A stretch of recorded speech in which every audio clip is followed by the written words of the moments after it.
Fala pessoal, tudo bem com vocês? Bora falar do Timão porque Jesse Lingard recebe o visto de trabalho e agora tá muito próximo dele fazer a sua estreia.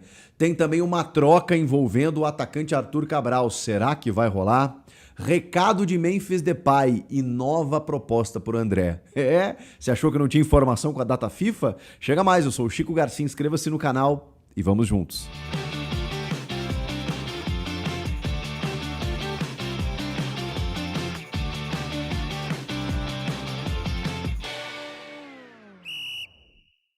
Deixa eu te falar que lá na KTO você pode aumentar o teu lucro apostando na seleção brasileira. Pode escolher contra a França ou contra a Croácia. Já tem o jogo contra a França nessa quinta, né? Aí você vai no jogo lá na kto.bet.br e utiliza a opção criar aposta. Aí faz 3 seleções. Por exemplo, vitória do Brasil, ambos marcam e um jogador para marcar a qualquer hora, o Vinícius Júnior, por exemplo. A odds tem que estar acima de 3. Pronto. Aí quando você for fazer a aposta, você só habilita ali o ganho aumentado. Se a tua aposta bater, você ganha 25% a mais. Mas a aposta máxima é de R$50. O link está aqui na descrição do vídeo. Aproveita e lembrando, é um site para maiores de 18 anos e é para brincar, se divertir, ou seja, jogue com responsabilidade.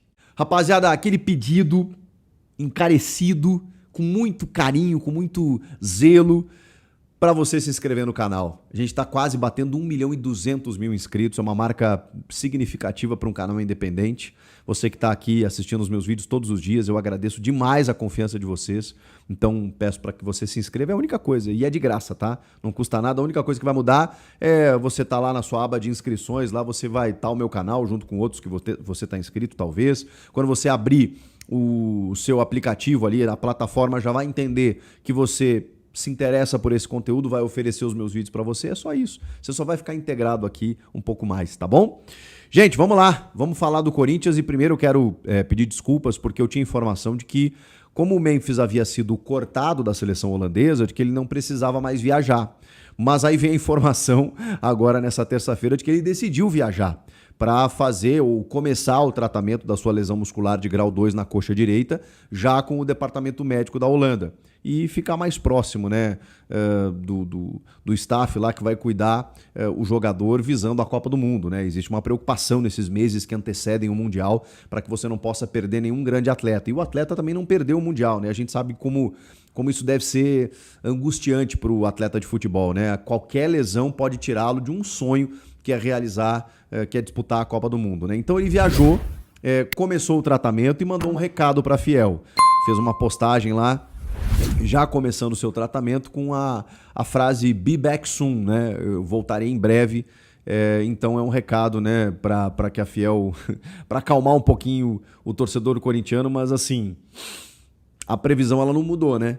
A previsão de grau 2 ela é de 4 a 6 semanas, pelo menos 4 semanas. Então vai depender da recuperação, vai depender, evidentemente, do organismo, né? Do trabalho que ele vai fazer, e aí tem a transição física depois. O Yuri Alberto passou por uma lesão semelhante, foi também só que foi no bíceps femoral, a dele foi no anterior, né? Enfim, acho que um músculo diferente, mas também o estiramento também grau 2. E o Yuri demorou um mês para voltar, né? Então eu acho que não tem como a gente fugir disso. De qualquer forma, o Memphis Depay começou o seu tratamento e já mandou um recado para os torcedores. Vamos falar também sobre Jesse Lingard, que deve fazer a sua estreia diante do Fluminense. Pelo menos é o que todos imaginam. Mas falta um detalhezinho ainda, que é justamente ele estar com o seu nome publicado no Boletim Informativo Diário da CBF, o chamado BID. Se ele tiver até o final dessa semana, na verdade até a véspera, né?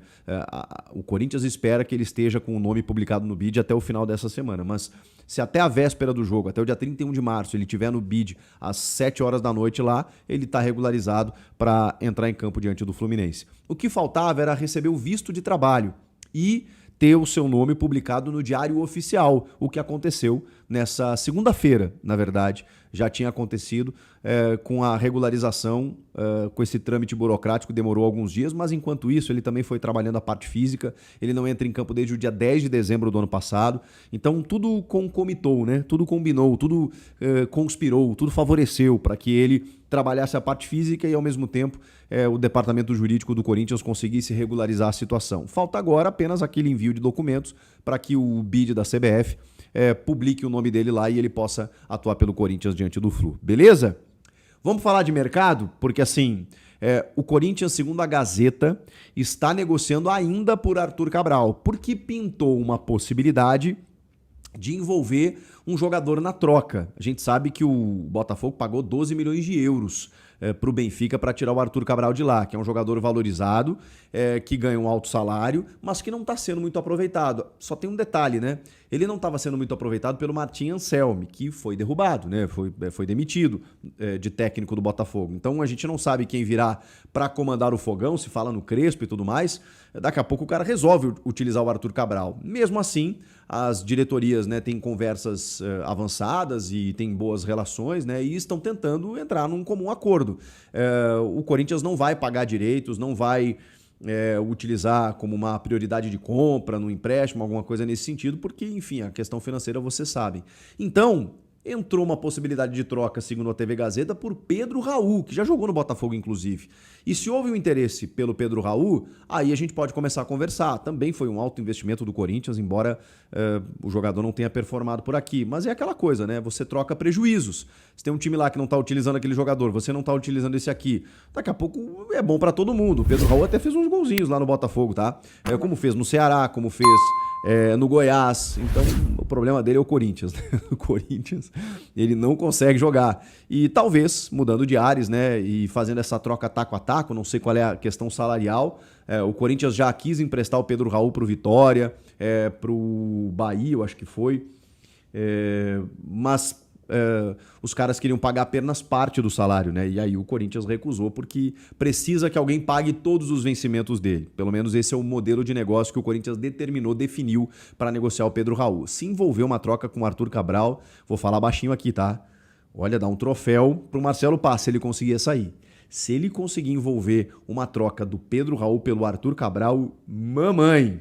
Enfim, a gente vai ter que aguardar os próximos capítulos dessa negociação, que ainda segue. Acho que esse é um ponto importante. Mas tem um detalhe. Tem que seguir até sexta-feira, porque dia 27 é o prazo máximo para negociações entre clubes que disputaram os estaduais, né? A janelinha, a janela brasileira que a CBF estendeu, né? A janela europeia já fechou, mas a janela brasileira para você poder negociar entre os clubes até 27 de março, ou seja, na próxima sexta-feira. Vai ter que se definir entre hoje ou amanhã, rapidinho.